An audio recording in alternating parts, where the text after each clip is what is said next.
Hi, I'm Scott WA9WFA, and I'm here giving a progress report on my latest receiver project.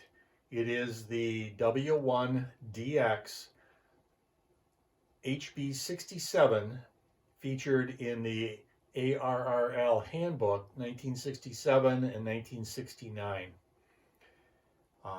I remember seeing this receiver in the 1967 handbook in 1967 when I was just a young kid. And I was always intrigued with it, but never had the skills to do it. So now I've decided to go ahead and tackle this receiver. This is my third receiver project. And finally achieve that goal, of building this receiver that I first saw in 1967 and was so intrigued with. So what this receiver is, it's a dual conversion superheterodyne. It consists of an 80-meter base receiver. So it's a single conversion 80-meter receiver, and then it uses crystal controlled converters ahead of it to give it 40 meters, 20 meters, 30 meters, 17 meters. Those are the bands that I primarily want to work. So I started on this in November, and it took quite a while to get the mechanical portion done, meaning get the chassis, identify all the holes for tube sockets and transformers and mounting of variable capacitors, getting the front panel and drilling and getting everything to line up. So I started in November and cranked on it November and December, took January off to go on vacation, and I'm back on it again. And so just a couple days ago, I powered it up. I'm not done, but I powered it up because I was getting antsy. So I don't have the BFO working yet. I don't have it wired up yet. And the automatic gain control is sort of working, but I don't think it's working well yet. So there is a few issues that I have to finish up on. And then once the 80-meter receiver is fully functional, then I'll proceed and wire up the crystal controlled converters for the higher bands. So I've been telling my friends, giving them daily and weekly progress reports on the HBR, and I thought I'd follow it up with this video to let them know that there really is an an HB-67 receiver, and I'm not just making it all up, okay? So what I thought I'd do is just start out on the high end of 80 meters in the sideband portion, just work our way down and let you listen to what things sound like on here. So we're up just above 4,000 kilohertz, just above the top end of the 80-meter band. And so the first signal I do here is some digital teletype. Most likely commercial. So we're just outside the ham band right here.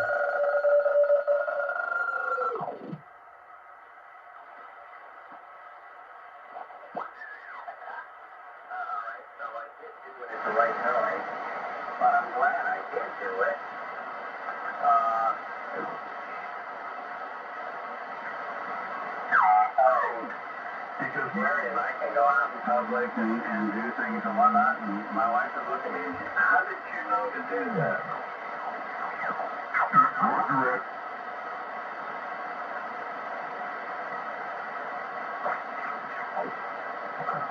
I turned on the light switch. I hear it down inside of the...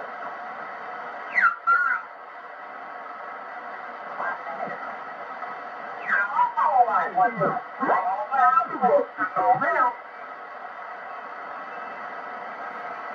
All right, do we have any other visitors anywhere that would like to check in? Call now.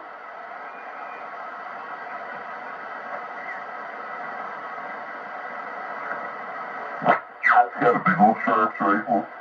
Yeah, you can buy that rifle. So, buy a little Sharps, it's about $3,000.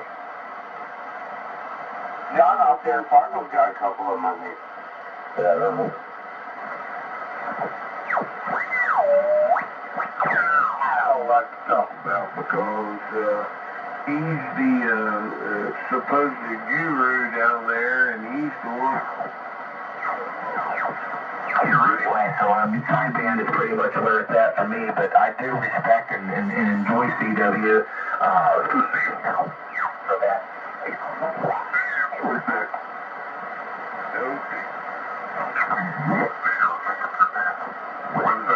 Oh, you're such a good guy. Hey, just before I jump out of the balloon, give me a big kiss on the radio here, would you?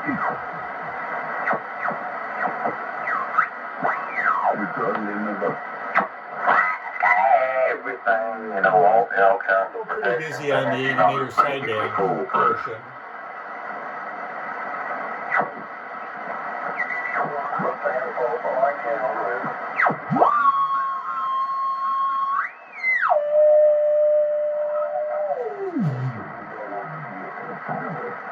So some 80-meter AM.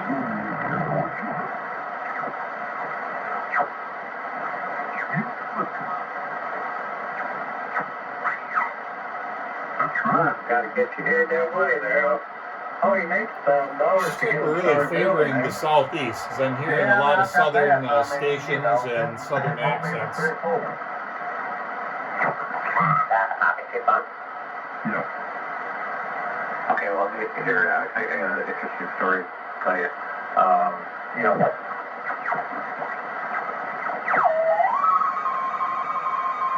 So a teletype contest going on tonight.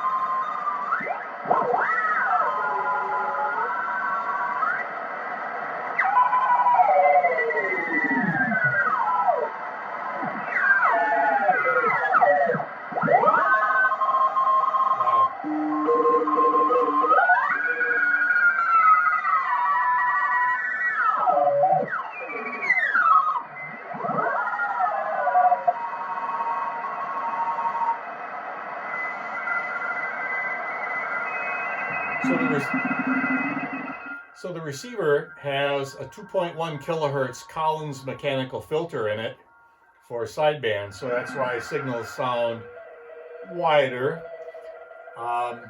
It will have a switchable 2.1 kilohertz sideband and 500 hertz CW mechanical filter capability soon. The 500 is wired in, but not plugged in because I don't have one yet. And then this hole here will be the switch for selecting between the two filters.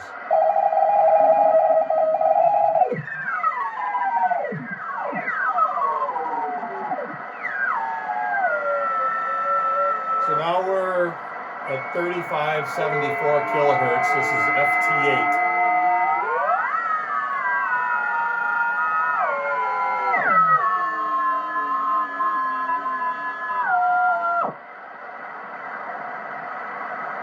And when I took a cruise earlier, I didn't hear much CW on. I guess everybody's on FT8 or in the teletype contest.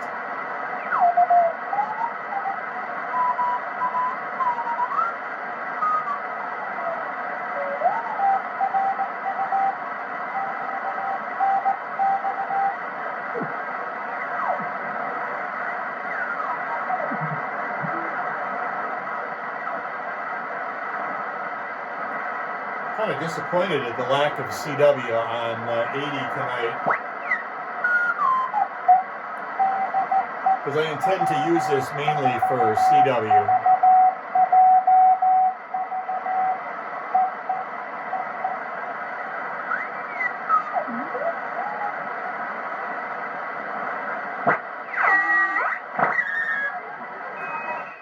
So the layout is, this is the main tuning dial. It's a Jackson Brothers 2-speed 36:1 turning ratio vernier out of England. It's really a spectacular dial, very, very smooth. It's 2-speed, where the first speed is very coarse, and so you're just pushing it and you're getting a fast change in frequency, and then when you back up, you've got about 10 to 15 hertz of very fine tuning. This is the intermediate frequency gain control, the volume control, the AGC, the S meter, of course.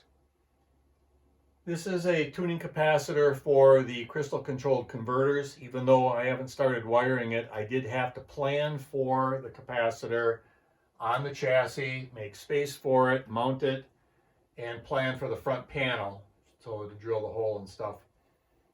This here is for the BFO, upper and lower sideband selection switch. I won't put this in until I'm done with the 80 meter base receiver. This is going to be a complicated four wafer band switch. And again, I'm not starting it until the 80 meter receiver is done. Then I'll put this in. But I've already planned for it in terms of the mounting and shielding.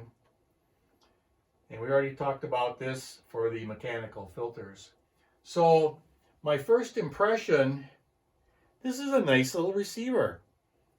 It's not as complicated as my HBR13, which was the first radio, but this one's got some advantages in that it's a 455 kilohertz IF, so I can use the Collins mechanical filters and get some nice narrow bandwidth with that. I'm not quite done. The BFO hasn't been wired yet, so I'm using the signal generator to generate the BFO oscillator at 453.65 kilohertz. I'm planning to build an outboard power supply. W1DX in the 67 and 69 handbooks. That man must have been a true master craftsman, because besides this, he fit the power supply on the chassis too. This is only my third receiver project, my third radio project overall. And so I tend to need more space for wiring. So I left off the power supply, and that's going to be external. So right now I'm just using the Heathkit high voltage power supply for the 170 volt high voltage and the 6.3 volt filament voltage. So I'm going to take the camera off of the stand and just give you a quick tour in this video of the radio. So this is the underside, and the antenna connection in the back comes up to here. This is the high frequency oscillator. The high frequency oscillator, and the RF front end, and the mixer. And then we head off to the mechanical filters, the Collins mechanical filters, and then there's 3 455 kilohertz IF amplifier gain stages.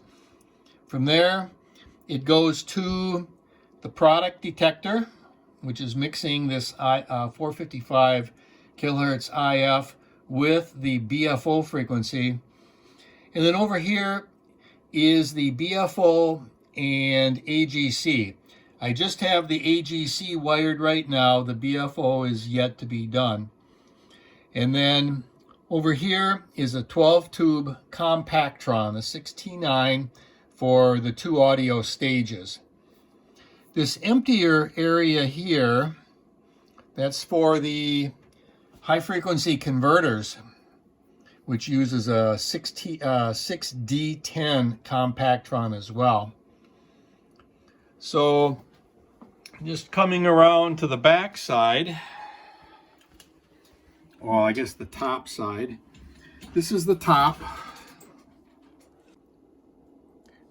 Okay, we're back. So this is the top. You can see the Collins mechanical filter in the lower left. The 455 kilohertz chain all along the back. The high frequency oscillator, tuning capacitor, And that's that pre-selector for the crystal controlled converter. So anyway, that is the HB-67 and where it is as of today. It's been a real delight to build. I wish I could build faster, but I can't. And right now, my goal is to finish this and then build a matching transmitter and achieve a long sought goal of having my own homebrew communication quality transmitter and receiver. And based on what I'm seeing and hearing here today, this could be that communications receiver. I think it's really good. Is it as good as my HBR13 that I built, finished up 2 years ago? I don't know. I'm going to need more time with this. I need to finish it off and then check it out. But I have 2 of these Jackson Brothers dials, the verniers, and the plan is to make a matching transmitter that matches this outline here. Something with a built-in VFO and 2 6146s, maybe 3, but probably just 2 to get 80-90 watts out, which I'd be very happy with on 80 and 40. The primary bands I'm going to work is 80, 40, 30, 20, and 17 meters. Those are my favorite bands. So anyway, there's the HB-67, and I just wanted to be sure to share this with my friends to let them know that there actually was one, and it's not just a figment of my imagination. So anyway, have a good evening, 73s. This is Scott WA9WFA.